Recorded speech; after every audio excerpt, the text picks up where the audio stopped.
Okay, I was looking through my kitchen and I found some things that we have excess of, and I'm guessing these three things might live in your kitchen as well, and maybe you have too many of them also.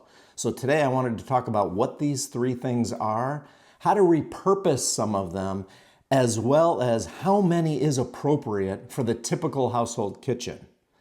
So before I get into the three, and I think it's important to note this, that everybody is a little different. Every household is a little different, and you need more if you have more people in your home, or maybe you need less. But I'm going to talk about my experience here at home because these are areas that we've got too many of, drives me bonkers, and I want to talk about what we can do about it. So the first thing, flower vases. We get flowers delivered. I like to have them delivered to my wife at times. My daughter loves having flowers around. We'll cut some from the garden and bring them in. So we need some flower vases. And you do need different sizes. A small little bud vase, something to just put a single small flower in, great.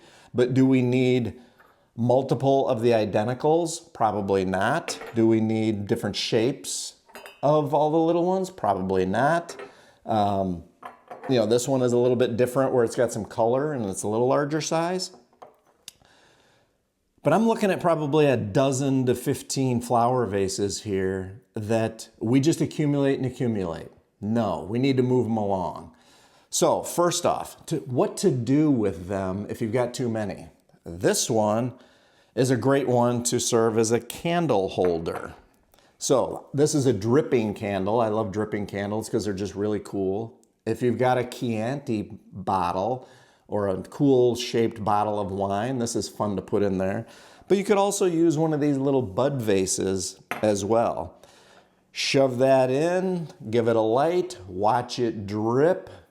Is really cool.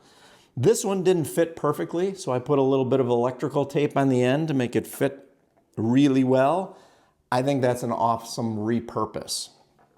Now we know that also flower vases, this is a flower vase, but it could also be used as a water pitcher or a water with lemon or Kool-Aid or whatever you want to do. So even if it's bought as a drink pitcher, you can use it as a flower vase also. So look for those ways that you can repurpose some of these things. On to the next. The next one for me is measuring spoons and cups. How many things do we actually need to measure things? Here's a really old Pyrex that you can't even read the lettering on anymore. And here's a new one.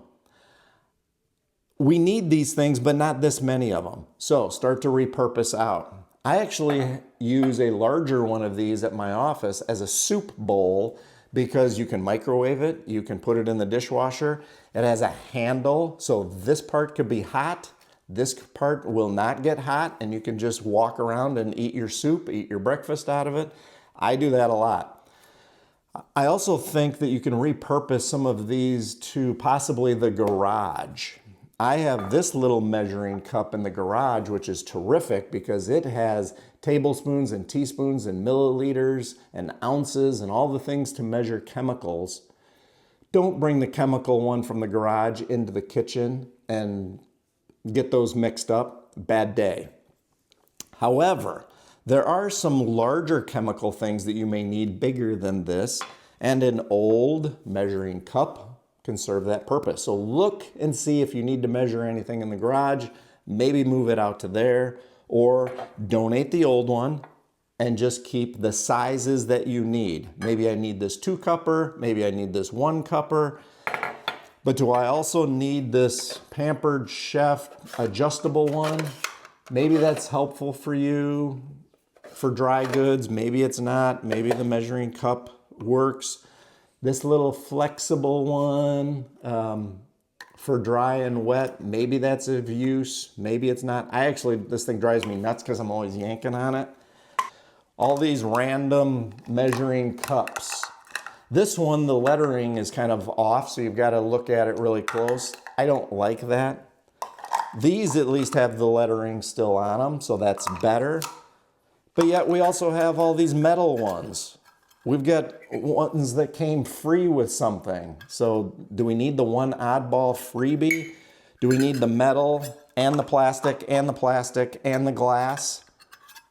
Maybe not. Measuring spoons. I love this really cool set that we bought on vacation. They're clearly marked. They're all connected. Well, hello, Tipsy. So I think that's fun to keep a really good set.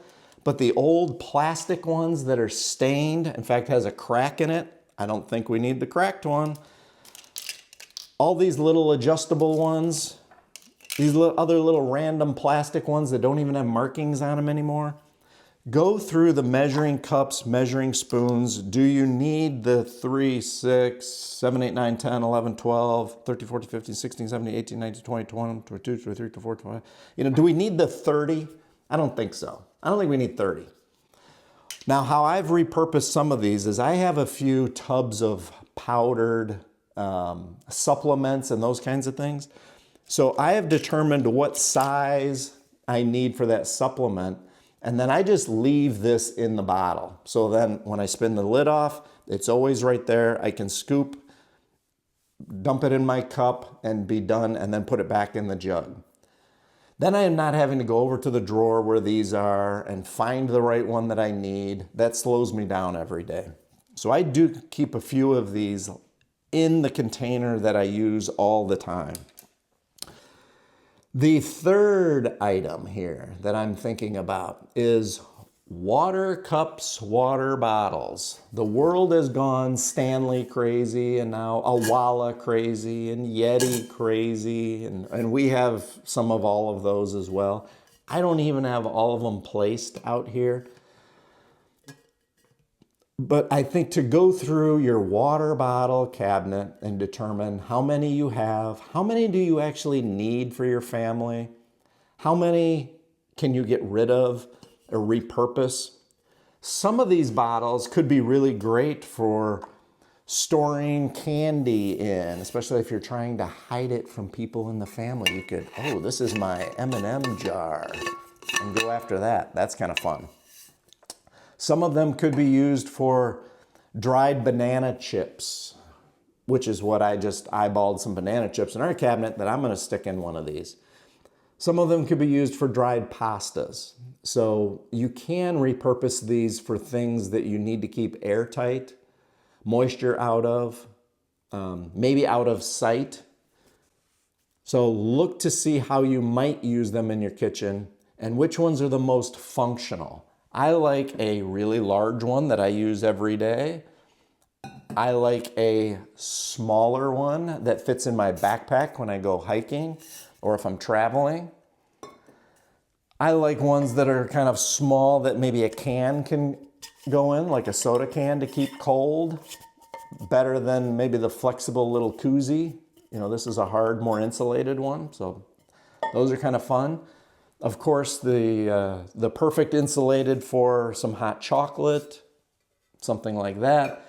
But you don't need all of them. So some you could sell. The Stanleys, you can sell. The Yetis, you could sell. The Awalas, you could sell. The freebie that you get from a who knows logoed place, you know, maybe a garage sale or a donation just to move it out and get rid of it. So look through your cabinets, see what you have in the way of flower vases, measuring cups and spoons, water bottles, and move some of that stuff out so that you only have what you will actually need, the things that add value to your life, the things that a year later you won't say, I've never touched that. It opens up space, it declutters, brings your stress level down. It's a beautiful thing. So please leave me a comment and let me know how many you have or what you think are excess items in the kitchen, and maybe I'll talk about that in the future. But in the meantime, I really appreciate you guys watching and joining in on my channel and subscribing and all that fun stuff that so many of you are out there doing for me. Thanks so much, and go have fun in your kitchen.